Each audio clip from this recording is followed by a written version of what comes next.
Brad from Sabot Woodworks here.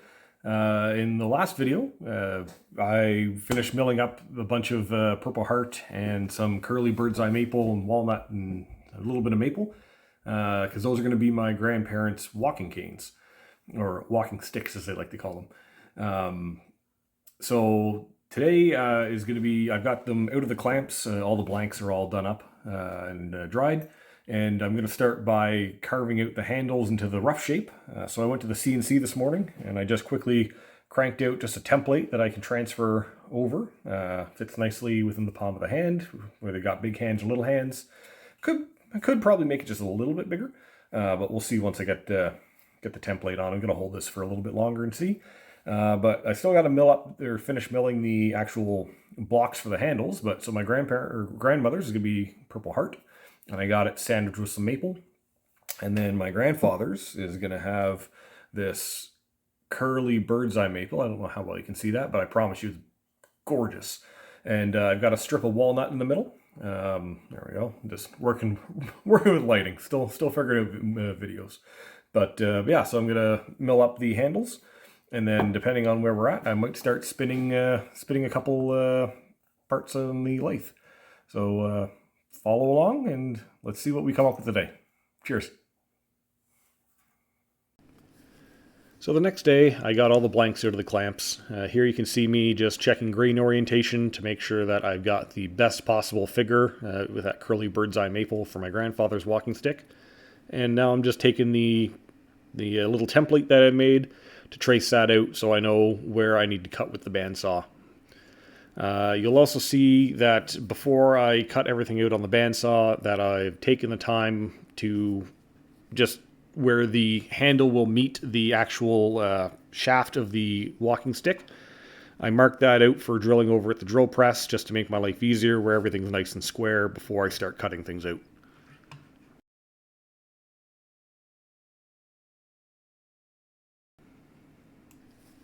Over at the drill press, just mounted in a quick little Forstner bit. I think this is maybe 3/8 or a 1/2 inch. Can't remember off the top of my head. And just drilled out the appropriate size hole into the blanks where the handles are going to be, and then I'll be able to cut those out at the bandsaw. And this way I don't need to try and balance things out when things are cut out and not very uniformly shaped. Alright, so I just finished up the bandsaw. Didn't record anything over there, but you didn't miss much. Essentially those blocks I saw earlier, I just roughed them out, just not the prettiest of shapes, but we're going to refine that by hand later. So once I have the actual shafts for the canes done, or the walking sticks, what I'm going to do is mount these on just loosely, and then from there I'll take my rasp and I'll refine the shape to the proper thickness and curves, and so it feels good in the hand. And yeah, but so that's why I drilled the holes ahead of time, just because trying to do that after the fact, it's going to be a little difficult trying to maintain things in a nice level field. But yeah, so that's that, and now I'm probably going to go work on a jig in order to prep my grandmother's walking stick for the Celtic knot. So let's go have some fun with that.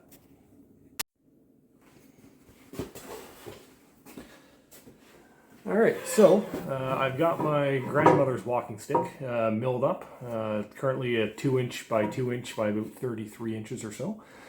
So I made it square because I saw a video, originally it was Fisher's Shop who posted it, that I saw that was referring to, I believe it was like Muse Wood Shop. I'd have to double check, I'll leave links below, on how to get a perfect octagon from your square stock, where it's just a matter of tilting the blade itself to 45 degrees, and then you rest, like if my hand is the blade, then you rest the block onto the blade and you just snug the fence up against it, and then when you set it down and push it through, it'll come out in a perfect octagon. So I'm hoping that's going to work, and then after that I'll rig up a jig in order to get my Celtic knot inserted into this blank.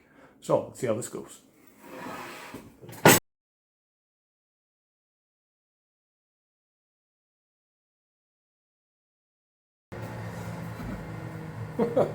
Well, what do you know? That is pretty spot on.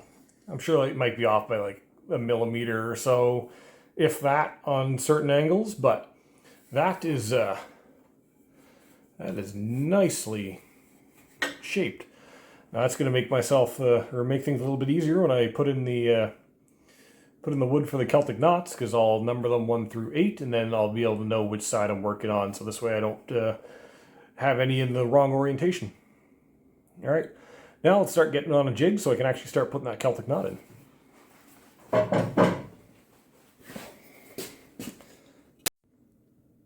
Hey everyone, so I did a few steps off camera, and I'll bring you up to speed on what you missed so far.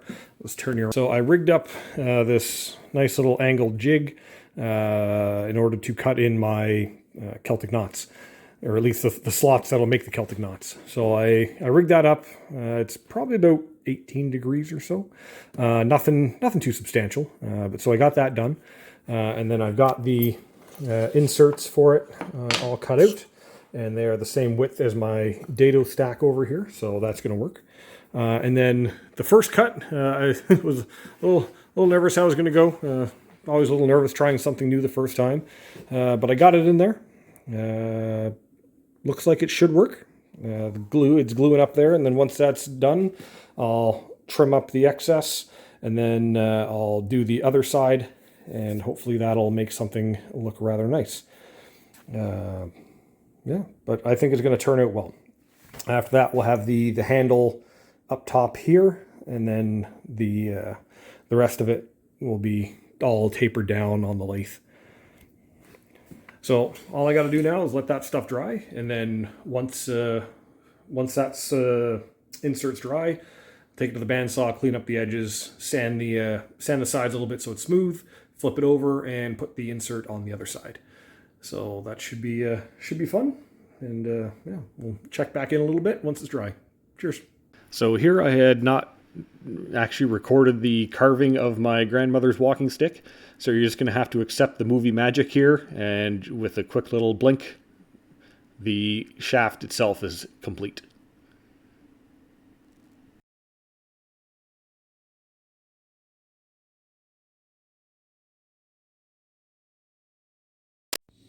All right, everybody, quick update. So my grandmother's walking stick, I've got finally got the finish on it. It's out of the Rubio monocoat, and that purple heart just looks gorgeous.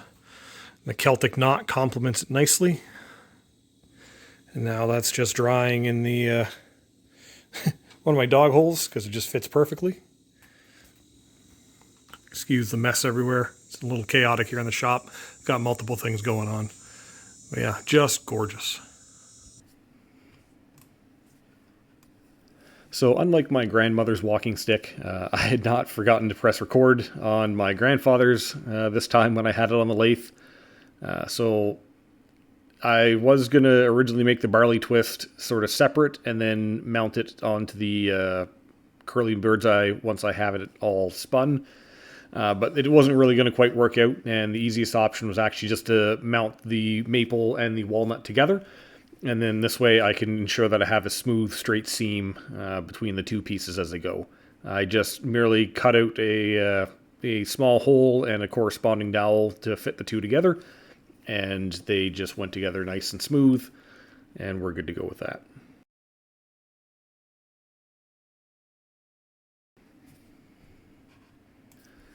I absolutely love working on the lathe.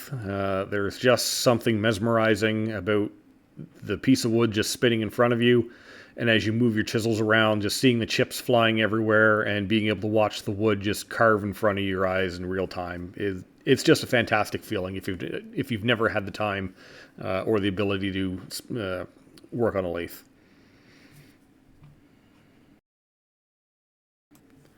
So here I began marking out the barley twist itself. I had quite a few components that I had to mark out. First off, I had to find the 4/4 along the length of the actual walking stick itself. And then I began breaking up the walnut portion into segments so I can figure out the overall twist for my barley twist.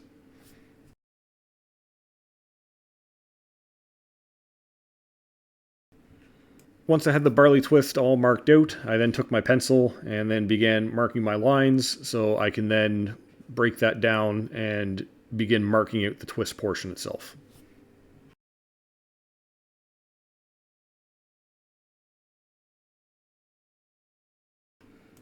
So once I had everything all marked out with the pencil, this is where I then began to mark out where the twist itself is going to be. I decided to use painter's tape. I could have freehanded with a pencil just right off the hop. However, I wasn't really quite happy with that as I'm not very artistic with a pencil. So I decided to take some painter's tape to make my life easy, and I'm going to wrap that all the way along down the walnut. You'll have to excuse my face shield. I just had that up a little bit from when I was turning, so if it gets in the way, I do apologize for that.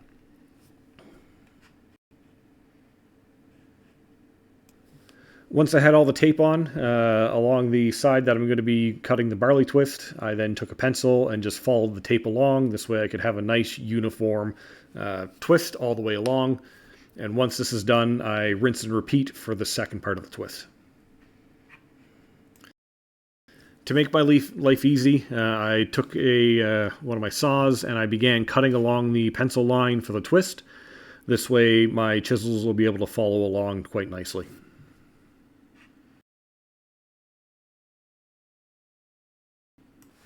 This next part was definitely probably the most time-consuming and taxing part on my end. So I used my chisels and just manually rotated the lathe to have my chisel follow along that knife line that I had left with with my crosscut saw. And this was just a lot of work.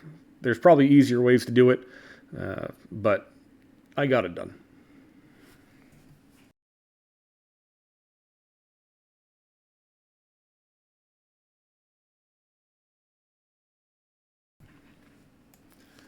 There was a lot of hand tool work with this, a variety of chisels, rasps, and just taking my time, slowly shaping and refining the barley twist.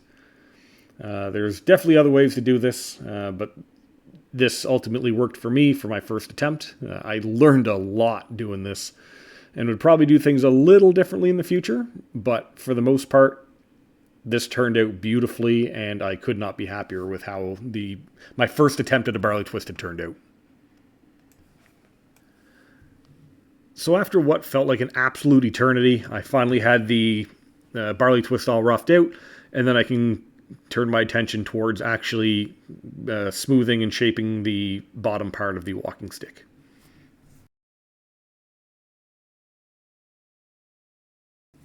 One of my favorite parts about working on the lathe is when you're getting to the end of your project and you're doing your final sand. It's just fantastic because you see everything coming together. And one big shout out is that little Rockler dust attachment that I have hooked up to my dust collector. It doesn't collect all the chips that I'm using when using the chisels, but when sanding, it does a beautiful job catching up all that fine sand so it doesn't go all over my shop. And my grandfather's walking stick is all ready for a bit of final work, just some touch-up sanding, and ready to have the handle mounted to it. There's always just something about putting a finish on. You're in the home stretch, and you get to see the final grain and color start to pop as that finish goes on. Here, for the two walking sticks, I used Rubio Monocoat, just the original, and it turned out beautiful. The video and pictures just definitely do not do it justice, and this is something you really have to see in person to truly appreciate.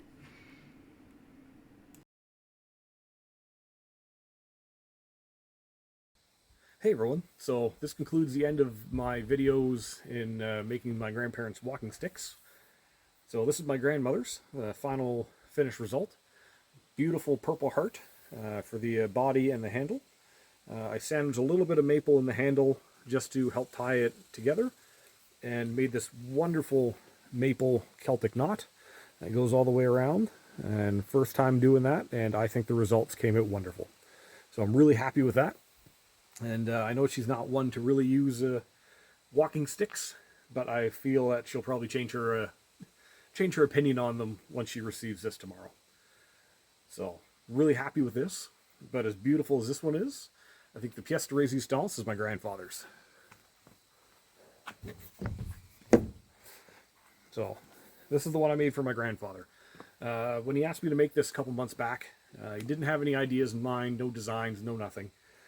All I know is that he wanted his new cane to be a conversation starter. His old one, it was nice enough. I'll insert a little picture just somewhere up here so you can get a reference for his original one. But his complaint was that he doesn't receive as many compliments on it as he does, or as he used to. So he wanted me to make him something that is going to draw attention and get him some compliments on the way. So I think I achieved it with this. So I've got the lower half, nice curly bird's eye maple all the way through. It's probably a little hard to see in the video, but the curl in this is fantastic. And the bird's eye is all through this, and it just is gorgeous. And then looking around for ideas, I saw people making a barley twist. So this is my first attempt at making a barley twist itself. I made this out of some beautiful walnut. I hand carved this as well. And then I finished it off with a nice curly bird's eye handle and put a little bit of walnut in the center to help sort of tie that all together. And this is absolutely fantastic. Solid, beautiful. He's going to be absolutely over the moon about this when he gets this one tomorrow. And if he doesn't get any compliments after walking around with this, I don't know what to do. He's on his own at that stage. And this is nice and solid, and I imagine it's going to be a family heirloom for generations to come. And looking forward to seeing it again someday. Well, thanks for joining me on this journey. I suppose before I give it to him, I better take it for a little spin, make sure it works. Thanks everyone, and I'll see you in the next video.